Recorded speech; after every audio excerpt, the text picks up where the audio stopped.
Section 6.8, variation.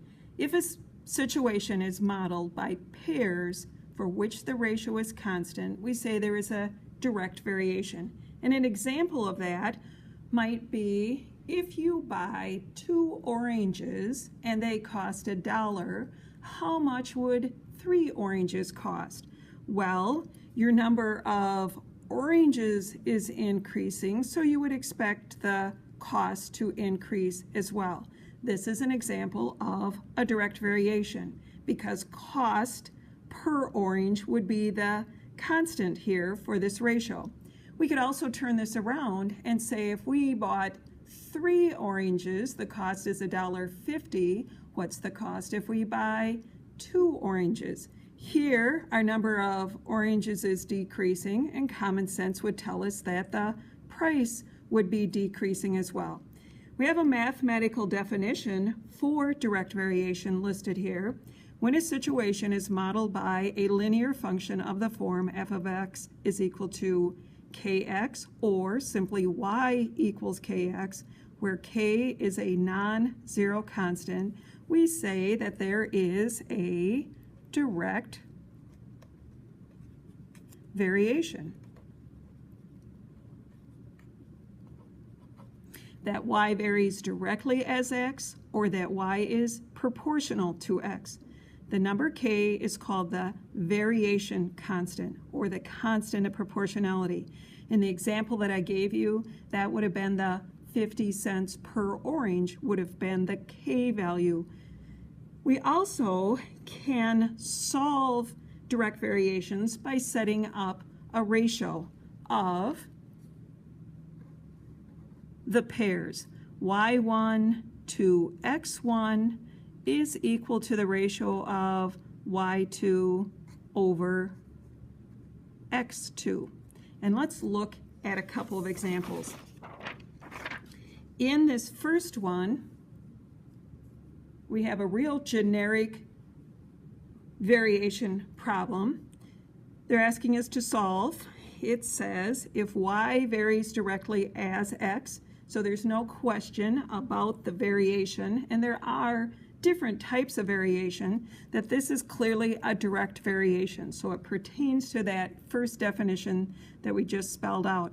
But it's telling us that y is 4 when x is 3, that is one pair, and they're asking us to find y when x is 9. There's 2 ways that we can approach the solution to this problem. The first method is to simply translate the relationship between the variables. Y varies directly, which has that silent constant of proportionality in there. We have 3 unknowns in this equation. We're given 2 of the 3, which will allow us to solve for the third.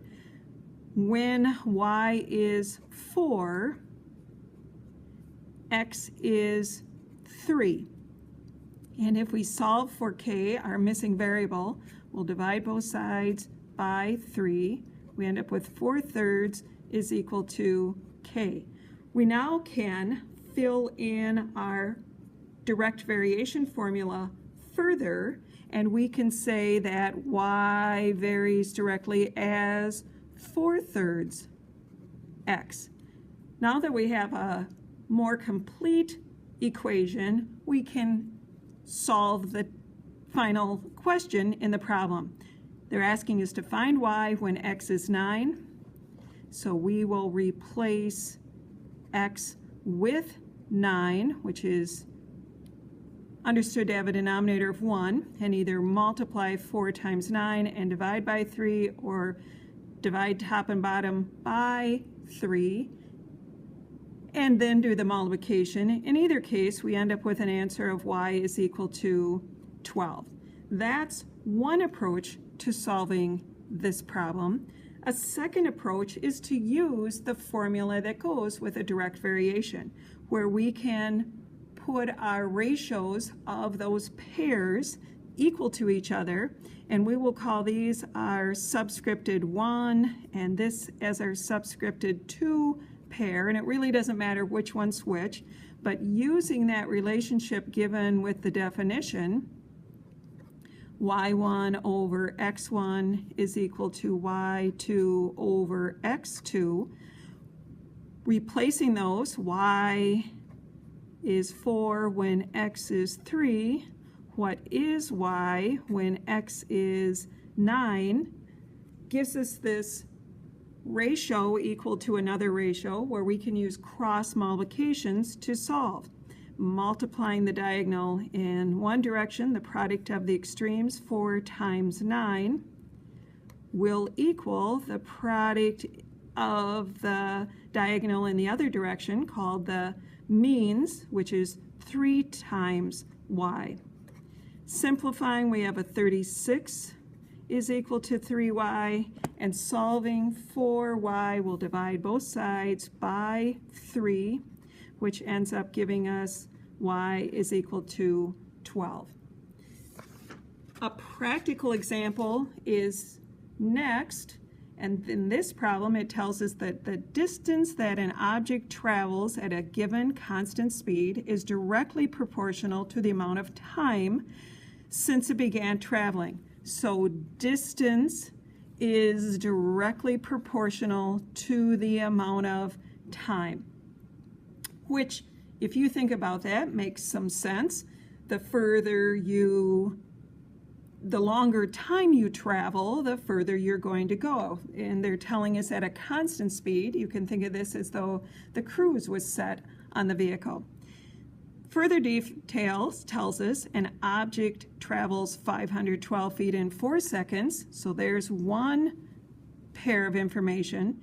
And the problem asks us to find the distance the object travels in 5 seconds. So there's the incomplete second pair that we need to solve for.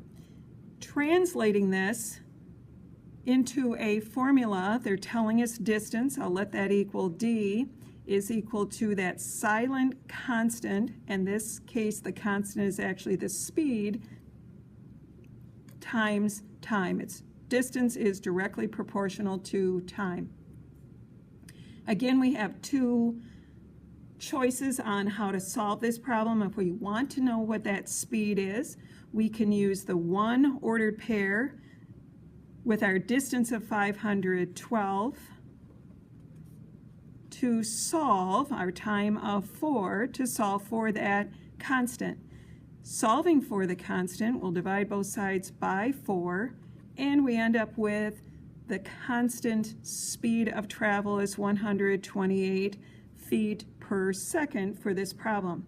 That allows us to fill in or complete our relationship, our direct variation here. Distance is equal to 128 times t, and then we can solve for the question being asked. The distance the object travels in 5 seconds would be found by taking 128 feet per second times the 5 seconds, which turns out to be 640 feet to answer our question. Similar to the last one, we also have the option of setting up a ratio for this direct variation and solving it. Taking the first pair, and it doesn't matter if you use your distance in the numerator or whether you use your time in the numerator, just so you have both ratios and the variables in the same place. So we could say this object traveled 512 feet in 4 seconds would be equal to, since there's a direct proportionality or variation, would be equal to the unknown distance traveled at 5 seconds. And just as an estimation, we know that this would, common sense would tell us that distance has to be further. We have a ratio equal to a ratio, in other words, a proportion. We can use our cross multiplications. 512 times the 5 is equal to the product of the diagonals in this direction, 4 times y. Multiplying on the left, we'll hold off and do this all in one step. To solve for y, we'll divide both sides by 4. Now doing the multiplication, 512 times 5 divided by 4 does simplify to the same answer that we got previously. The distance of travel for 5 seconds is 640 feet.